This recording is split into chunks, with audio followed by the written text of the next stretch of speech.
Hey everybody, welcome back to my channel. Today we're diving into something super important for all those lovebirds out there: how to talk to your partner like a pro. You know, communication is key in any relationship, right? Just like how finding a parking spot at Target on a Saturday afternoon is key to a stress-free weekend. But seriously, folks, talking to your partner shouldn't feel like you're trying to solve a Rubik's Cube blindfolded. It should be fun, easy, and make you feel all warm and fuzzy inside.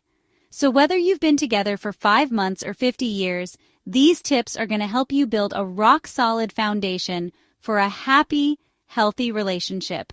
Get ready to take notes. 1. The art of really hearing your partner. Okay, first up, we've got active listening. This isn't just a buzzword. It's a crucial skill for any relationship. Now, I'm not talking about the kind of listening you do when you're half asleep on the couch and your partner's telling you about their day.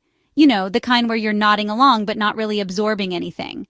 I'm talking about really tuning in, making eye contact, not the creepy kind, just a nice warm gaze, and giving your partner your undivided attention. This means putting aside distractions and focusing solely on them. Think of it like this: your partner's words are like a delicious plate of your favorite food. You wouldn't just shove it in your mouth and swallow without savoring every bite, would you? No way. You take your time, enjoy the flavors, and maybe even ask for seconds. The same goes for listening. Savor each word, each sentence, and let it sink in. No way. You take your time, enjoy the flavors, and maybe even ask for seconds. The same goes for listening. Savor each word, each sentence, and let it sink in. This shows your partner that you value what they have to say. That's active listening, my friends. It's about being present in the moment, putting your phone down. Seriously, put it down. And really absorbing what your partner is saying. This means no multitasking, no checking your emails, just pure, focused attention. And here's the real kicker: don't interrupt. I know it's hard, but trust me, letting your partner finish their thought is like giving them a warm hug with your ears. I know it's hard, but trust me, letting your partner finish their thought is like giving them a warm hug with your ears. It shows respect and allows them to express themselves fully. And while they're talking, resist the urge to plan your response in your head. I know it's tempting to jump in with your own 2 cents, but sometimes the best thing you can do is just listen. I know it's tempting to jump in with your own 2 cents, but sometimes the best thing you can do is just listen. Let your partner know that you hear them, you see them, and you understand where they're coming from. Let your partner know that you hear them, you see them, and you understand where they're coming from. This kind of validation can work wonders in strengthening your bond. It's like magic, I tell you. When you truly listen, you create a space where your partner feels valued and understood. And that, my friends, is the art of really hearing your partner. 2. The magic of I statements. All right, moving on to Chapter 2, I statements. These little guys are like the secret sauce to effective communication. Instead of pointing fingers and placing blame, which, let's be honest, never ends well, I statements help you express your feelings in a way that's honest, respectful, and non-confrontational. Think of it like this. Imagine you're at a fancy restaurant and your partner orders the last slice of chocolate cake. Now you could say, "You always order the best thing on the menu and leave me with nothing." But that's going to start a food fight, and nobody wants that. Instead, try this. "I was really looking forward to trying the chocolate cake, and I feel a little disappointed that I didn't get a chance to." See the difference? It's all about owning your emotions and expressing them in a way that invites understanding, not arguments. I statements are like little bridges that connect you and your partner, even when you're feeling miles apart. They help you avoid misunderstandings, build trust, and create a safe space for open and honest communication. 3. How to stay calm during heated conversations. Keeping your cool, how to stay calm during heated conversations. Okay, let's talk about staying calm during those heated conversations. It's something we all struggle with at times, but it's crucial for maintaining healthy relationships. We've all been there, right? When the blood pressure starts to rise and you feel like you're about to erupt like a volcano. It's a natural response, but it doesn't have to control you. But hold on a second, because I'm here to tell you that it's totally possible to navigate those choppy waters without turning into a screaming banshee. It just takes a bit of practice and some helpful strategies. First things first, take a deep breath. This simple act can do wonders for your state of mind. Seriously, do it with me now. Inhale, exhale. Feel the tension start to melt away. It's like hitting a reset button for your emotions. Feels good, right? Deep breaths are like little mini vacations for your mind. They give you a moment to pause and collect your thoughts. They help you relax, refocus, and avoid saying something you'll regret later. It's a small step that can make a big difference. Now, I know it's hard to stay calm when you feel like your partner just doesn't get it. It's frustrating and can make you feel isolated.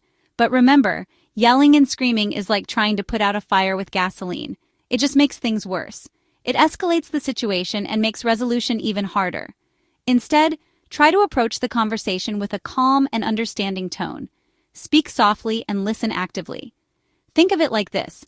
You're both on the same team, trying to reach a common goal. You're partners, not adversaries. And just like in any good team, communication is key. Clear, respectful communication can help you both understand each other better. So even if you disagree, try to see things from your partner's perspective. Empathy can bridge gaps and bring you closer. Put yourself in their shoes and try to understand where they're coming from. This can transform a heated argument into a constructive conversation. 4. Empathy, the secret weapon for stronger relationships. Speaking of understanding, let's talk about empathy. It's a powerful tool that can transform your relationship in ways you might not have imagined. This, my friends, is the secret weapon for building stronger, more fulfilling relationships. Empathy allows you to connect on a deeper level, fostering trust and intimacy. Empathy is all about putting yourself in your partner's shoes, seeing the world through their eyes, and feeling their emotions as if they were your own. It's about truly understanding their perspective. It's like when you watch a sad movie and you can't help but cry, even though you know it's just a fictional story. That's empathy in action. You're not just watching, you're experiencing the emotions. You're connecting with the characters on a deeper level and feeling their pain as if it were your own. This same principle applies to your relationship. Now, I know what you're thinking. Ellen, I'm not a mind reader. How can I possibly know what my partner's feeling all the time? How am I supposed to know what my partner's feeling? Well, it's all about paying attention to their verbal and nonverbal cues. It's about being present and observant. Listen to their tone of voice, watch their body language, and pay attention to their facial expressions. These small details can tell you a lot about what they're experiencing. Listen to their tone of voice, watch their body language, and pay attention to their facial expressions. And here's a little secret. Sometimes all it takes is asking. And here's a little secret. Sometimes all it takes is asking. A simple question can open the door to deeper understanding. Hey, I can tell something's bothering you. Do you want to talk about it? These words show that you care and are willing to listen. Do you want to talk about it? Just those few words can make your partner feel heard, understood, and supported. It can make a world of difference. Just those few words can make your partner feel heard, understood, and supported. When your partner feels this way, it strengthens the bond between you, creating a more resilient and loving relationship. 5. Honesty and openness, the foundation of a trusting relationship. Last but not least, let's talk about honesty and openness. These two go hand in hand like peanut butter and jelly, like salt and pepper, like me and Portia. They're the foundation of a trusting, loving, and long-lasting relationship. Honesty means being truthful with your partner, even when it's hard. It means sharing your thoughts and feelings openly and honestly, without fear of judgment or rejection. And it means being vulnerable enough to let your partner see your true self, flaws and all. Openness goes hand in hand with honesty. It's about creating a safe space in your relationship where you both feel comfortable sharing your hopes, dreams, fears, and insecurities. It's about being each other's confidants, cheerleaders, and shoulder to cry on. Now, I know that being completely open and honest can be scary. It's like doing a stand-up routine in front of a live audience for the first time. Terrifying. But trust me, the rewards far outweigh the risks. When you're both able to be your true, authentic selves with each other, that's when the real magic happens. And there you have it, folks. 5 powerful tips to help you talk to your partner like a pro. Remember, communication is a two-way street. It takes effort, patience, and a whole lot of love. But trust me, when you master the art of communication, your relationship will be stronger, happier, and more fulfilling than you ever imagined. So go out there and start talking to your partners today. And don't forget to have a little fun with it. After all, life's too short to be serious all the time. Thanks for watching, everyone. And remember, be kind to one another, stay connected, and keep on laughing. Bye!